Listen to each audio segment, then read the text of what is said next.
5月9號啦，咁啊先睇大圖日線圖，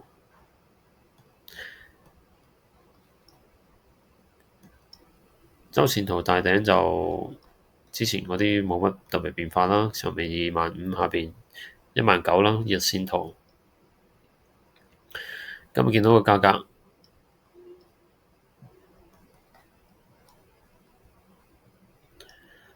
喺一段橫行震盪之後呢，一個大橫行之後呢，咁啊向上突破，向上突破完之後呢，咁啊之前喺7、4月、8嗰陣時一個大陰燭落返去重要支持位置，支持位置嘅時候開始有一段陽燭嘅動能慢慢升返上嚟，咁啊對於跌動能嚟講呢，咁啊有兩個回調點啦，第一個回調點紅色呢個紅色線啦，呢個紅色線係之前嗰個呢段嘅長方形橫行。呢段長方橫突破出嚟嗰個突破區啦，突破位置啦，咁咪都係同一時間呢個細段嘅細嘅跌段嘅618啦。第二個就係呢個紅色線啦，呢個紅色線係大段618，亦都係之前嗰個10月份嗰個高位。咁如果佢要向下嘅話咧，就喺呢兩個位置嗰度做一個回調向下咯。咁但係佢最後就係冇出喺呢啲阻力位置嘅時候冇再出陰燭動能向下啦，咁啊慢慢以震盪方式同埋橫行向上突破方式行翻上嚟嘅。咁依家今朝開始就去到呢啲位啦。咁對於跌段嚟講咧，咁有接近618嘅位置，但係再高啲啲，其實都已經係回調過深，當一個橫行收窄方式處理嘅。咁上面呢度一個阻力位置，今日之前個頭肩頂個突破個頸線咯，主要都係呢啲互換區啦，頂底，上方個紅線就比較近啲23,300，咁啊下方牛線比較遠啲啦，22,100重牛啦。咁啊價格曾經到呢個頸線時候出咗大嘅陰燭，大嘅動能向下，但喺4小時圖價格嚟講咧，都一段橫行向上突破，橫向上突破咁嘅方式，咁陣間翻上嚟嘅。咁而喺呢一段入邊咧，咁呢個重要支持位置咧就係紅色線呢個位置啦，向下再向上呢個換區亦都變咗亦都係一個突破區。最近 L1、L2 上堂嘅時候講嘅3種支持阻力，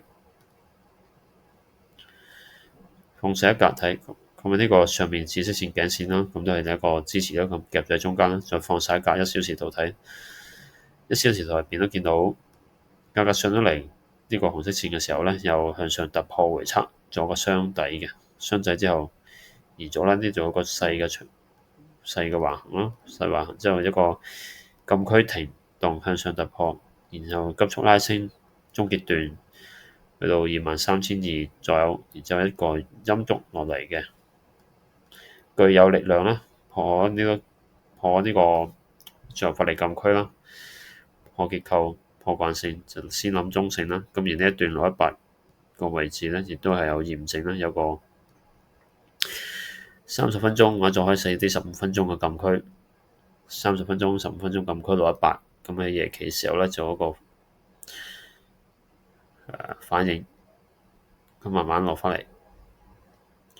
咁而呢個重要嗰個支持位置咧，同一時間都係上升段嘅618，再加禁區，再加支持。咁呢個跌段咧就係細圖 M15嘅618啦，同埋呢個下跌禁區。咁價格開過嘅時候就呢度夾住咗，夜期做出一個橫行嘅模樣。咁上面牛證啊、熊證都拋好晒啦，咁啊似乎偏向熊證多啲啲。咁下邊升上嚟嗰段大圖個趨勢都係暫時向上偏向上行震盪嗰種啦。咁但係 M15咧就基於呢個跌段咧，仲有個618有機會觸發翻一段下跌趨勢，或者係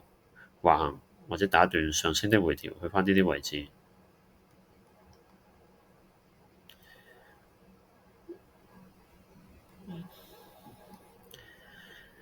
咁啊拋晒個支持位置啦，咁啊就開細啲啦。咁當時基於呢個格局啦，咁啊諗佢如果開局向上嘅話，接近阻力就沽，接近下邊個支持，同一時間呢個你 delete 咗先，因為個618有個突破位置，同一時間呢個禁區。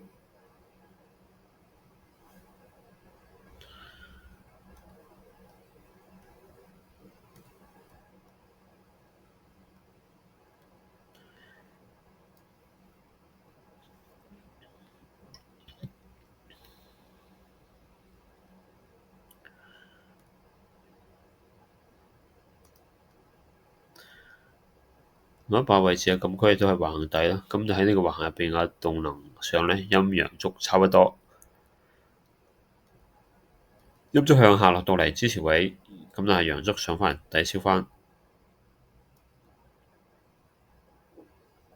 咁入邊就純粹當橫行看待啦。咁喺915、930嘅互動就係開局向上，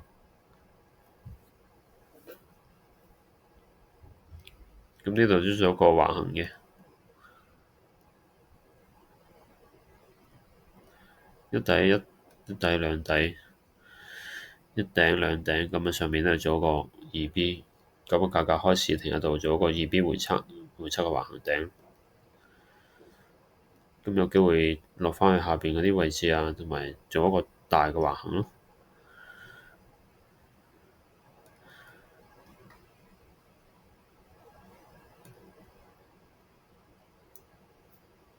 開始有時候向下嘅橫行，跟住向下開929，向下掂一掂呢個開始嗰個低位。咁停喺度嘅時候，佢冇一個清晰向下突破嘅，咁反而見到佢930呢支向下洗完呢個底之後，急速2 B 抽翻上嚟，咁呢度就唔係向下突破嗰種啦。咁呢個我就直接喺呢個低位嗰度做個掛個盤，因為佢呢個升上嚟破呢個小結構，做個2 B 回測，咁打翻上面，咁你就當係呢一個嘅橫行去看待咯。當時咁諗咯，咁喺呢個位置做個掛盤嘅，咁佢向上，跟住落到嚟未打到 SL，跟住上翻去，但未上到去上面嗰啲位置咧，跟住再出陰燭，咁呢度下先係向下突破，咁啊第一注就輸咗啦。咁呢個就變咗一個下行震盪開出嚟之後咧，回測翻上去個橫行底同埋呢啲中軸位之後再出陰燭向下，咁呢度應該向下突破啦。咁啊諗佢向下突破回測嘅，咁呢今日就冇喺呢個位置就直接圍到一次入嘅。結果落到嚟嘅時候咧，咁其實開始冇留意到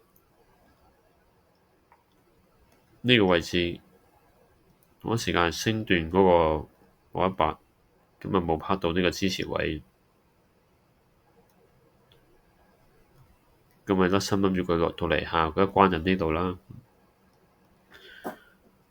咁啊，但係其實原來嗰個 M5 級別咧都見到呢段上升嘅動能，有嗰個橫行向上突破嗰個位置咯，同一時間都係接近618位置，呢啲位置唔係呢段，係呢段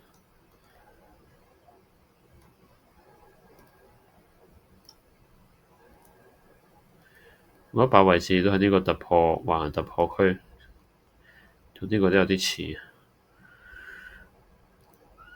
咁跟住佢掂咗呢個嘅時候出翻個陽燭上嚟，咁啊見到個破一級結構，咁就基於支持向下都係諗向下先嘅。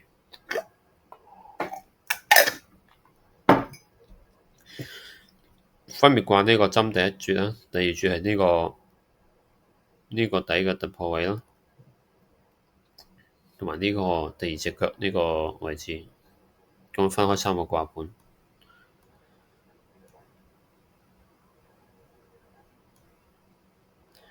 咁當時第一下呢支針上返嚟嘅時候，已經入咗頭嗰兩個，佢落返去同一時間呢個升段嘅618嗰度，仲係踩返換禁區上嚟，咁呢度冇機會推 risk-free，咁佢就連續向上突破，咁啊直接打咗呢三個盤，咁就睇漏咗呢個向上嗰個可能性。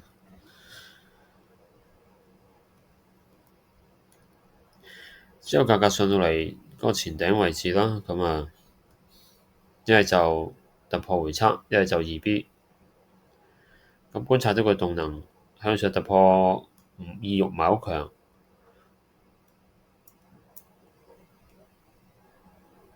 咁但係2B佢又唔係話特別大力，咁你見到呢個位置咧，咁啊做一個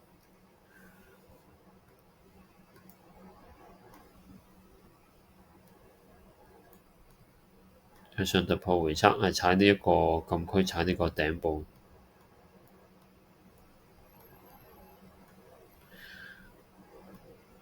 踩呢個頂嘅。咁當時就圍到一次入咗第一注，佢又未完全吞沒之前就做一個切入，咁啊呢度有少少偷步嘅，其實主要係佢呢下上嚟嘅時候就否定咗嗰種大力向下2B嘅可能性，所以就用呢個思維去切入咗。咁結果上去之後咧，就一成我擺呢度，咁啱就洗一洗，洗咗冇擺多啲啲。咁洗完之後啦，佢再出一個逆停動嘅呢個啦，咁呢個清晰啲。咁今次再圍到一入多注啦，咁繼續守翻呢隻腳下邊。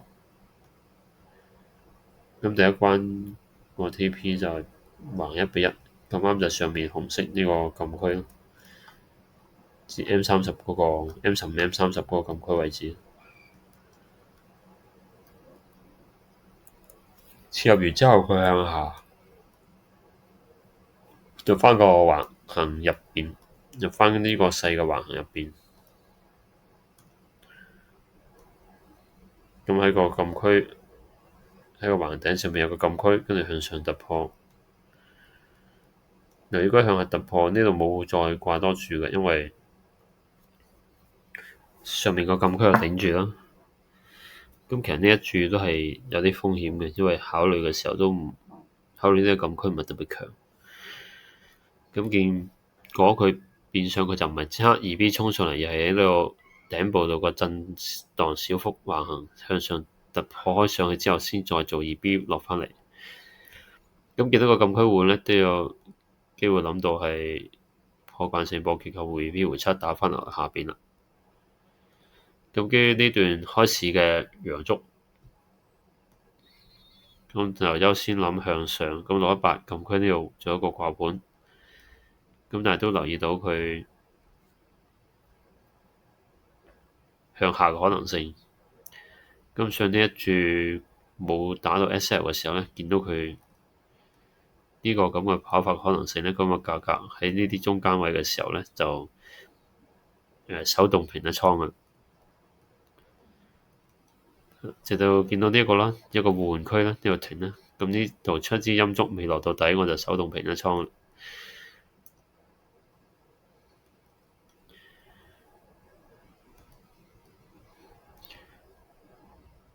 咁就到咗嗰個618位置啦，咁呢個禁區位咯，咁就切入咗。咁留意到向下嘅動能破呢個結構有一定嘅力量，咁喺向下跌嘅618位置度咧，就要推倉。同一時間618位置接近前面嗰個橫行頂，呢個位置如果係做買跌嘅話咧，就買下跌趨勢同埋橫行2B 回測。咁啊上返嚟呢度啦，啱啱掂618呢啲位置，咁就推咗倉。落翻嚟再做多次一個試下兩腳向上都係雙頂，向下都係雙底，咁樣震住上。咁最後就係落咗去嘅向下突破禁區互換，呢度就冇手多啊，冇再切入噶啦，因為都見到佢向下邊第一關呢個位置啦。咁 TP 已經差唔多到，咁跟住其實向下嘅時候11點佢再向下突破啦。咁啊向下突破就諗話突破回測，咁見到有一個足夠嘅空間嘅，咁呢度做一個掛盤。咁預計佢向下嗰個可能性咧，先攞嚟回調上翻嚟之後再落嘅。咁一落就食啊咁樣啦。咁但係最後佢係回調冇咁深，反而係落咗去一掂下邊嗰個禁區就抽針上翻嚟。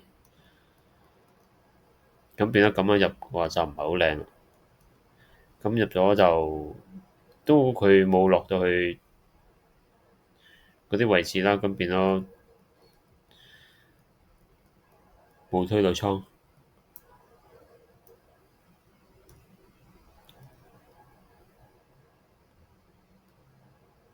如果佢要落嘅話，呢度一底兩底，咁呢度順勢落噶啦。咁最後佢冇破開呢個底部咧，咁啊就上翻去。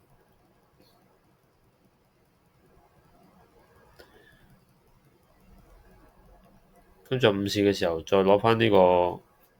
線，呢橫底部個線做個換區，再向上突破回測。咁午市過後冇參與。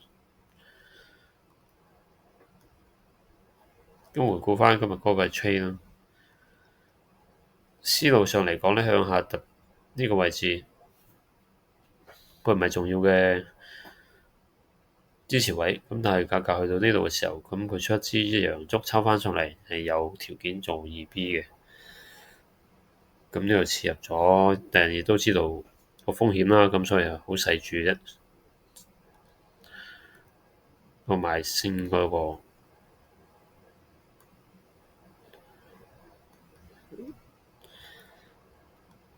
由第二三四嗰啲咧就向下突破回測，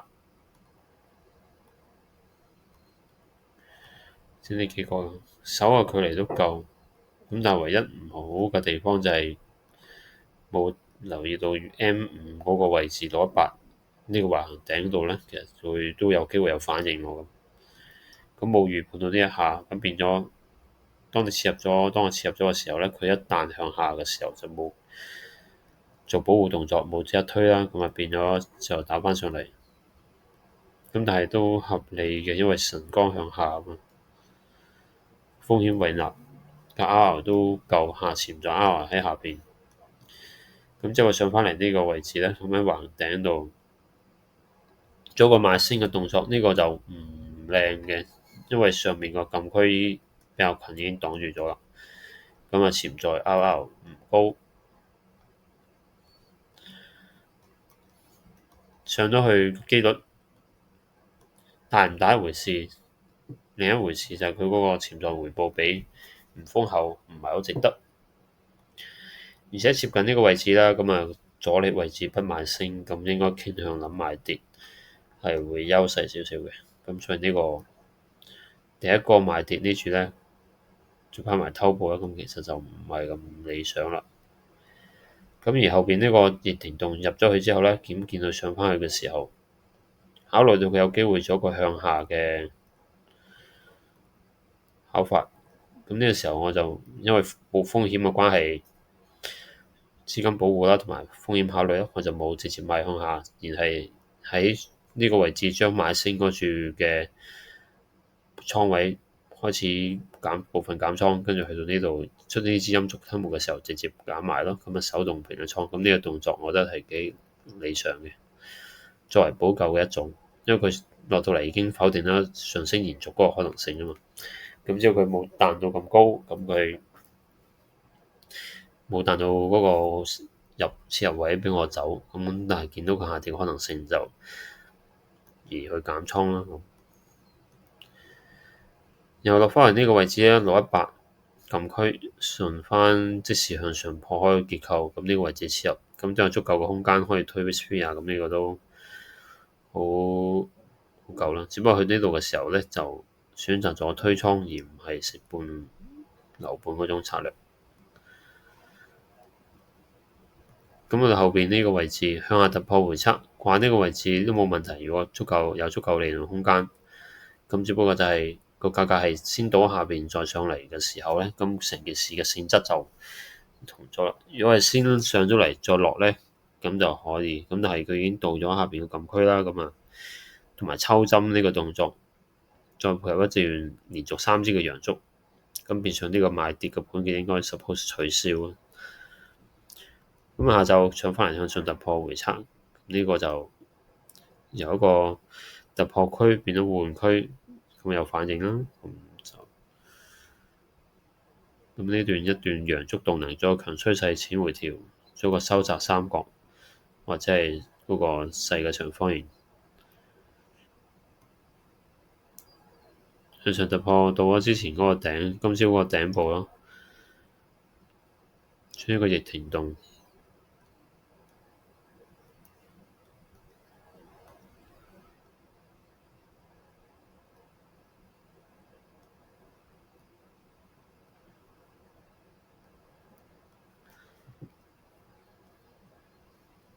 呢段內嘅動能一般般，唔算特別強，相比起上升嗰段，咁但係已經足夠抵消咗上升嗰段動能㗎啦。咁然後再喺前面嗰個頂嗰個位置啦，咁啊同一時間洗洗呢個底，做個2B 回測，再上嚟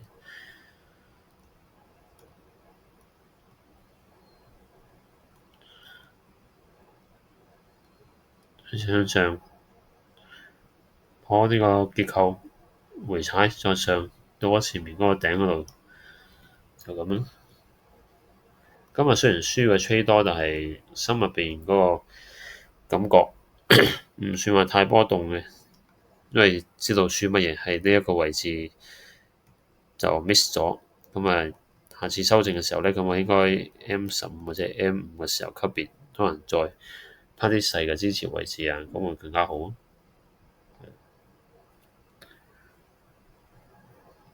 咁就今日就咁多啦，完。